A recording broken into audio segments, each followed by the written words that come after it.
पालघर औद्योगिक वसाहतीतील प्रदूषणाचा गंभीर प्रश्न. दूषित पाणी नैसर्गिक नाल्यामध्ये सोडल्याचा आरोप.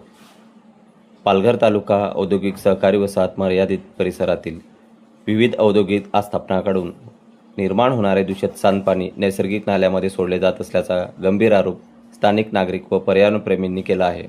औषध निर्मिती, भांडी उत्पादन, इंजिनिअरिंग तसेच इतर विविध उद्योगांमधून बाहेर पडणारे रासायनिक मिश्रित पाणी कोणत्याही प्रभावी प्रक्रियेशिवाय नाल्यात सोडले जात असल्यास पर्यावरण व सार्वजनिक आरोग्यास मोठा धोका निर्माण होऊ शकतो. स्थानिकांच्या म्हणण्यानुसार काही नाल्यामध्ये पाण्याचा रंग बदलणे, दुर्गंधी पसरणे आणि पाण्यातील जैवविविधतेवर परिणाम होण्याचे दिसून येत आहे. पावसाळ्यात हे दूषित पाणी पुढे शेती, क्षेत्र, जलस्रोत आणि गावाच्या परिसरात पोहोचण्याची शक्यता असल्याने नागरिकांमध्ये चिंता व्यक्त केली जात आहे. औद्योगिक विकास जिल्ह्याच्या आर्थिक प्रगतीसाठी आवश्यक असला तरी पर्यावरणीय नियमाचे पालन करणे ही उद्योगाची तितकीच महत्त्वाची जबाबदारी आहे. महाराष्ट्र प्रदूषण नियंत्रण मंडळ MPCB, जिल्हा प्रशासन आणि संबंधित औद्योगिक प्राधिकरणाची या प्रकरणात तातडीने दखल घेऊन प्रत्यक्ष पाहणी करावी, अशी मागणी नागरिकांकडून होत आहे.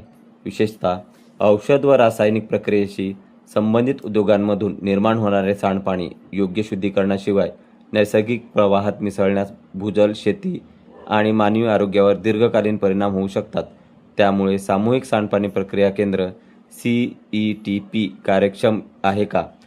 उद्योगांकडून पर्यावरणीय मंजुरींच्या अटींचे पालन होते का? आणि नियमित तपासणी केली जाते का? याबाबतीत प्रश्न उपस्थित होत आहेत.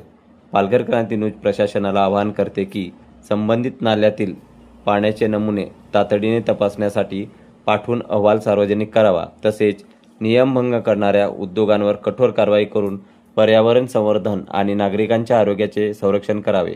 पालघर क्रांती न्यूजची भूमिका औद्योगिक विकास आणि पर्यावरण संरक्षण यांच्यात समतोल राखणे ही काळाची गरज आहे. रोजगार निर्मिती करणारे उद्योग महत्त्वाचे असले तरी पर्यावरणीय नियमांकडे दुर्लक्ष करून विकास साधला जाऊ शकत नाही.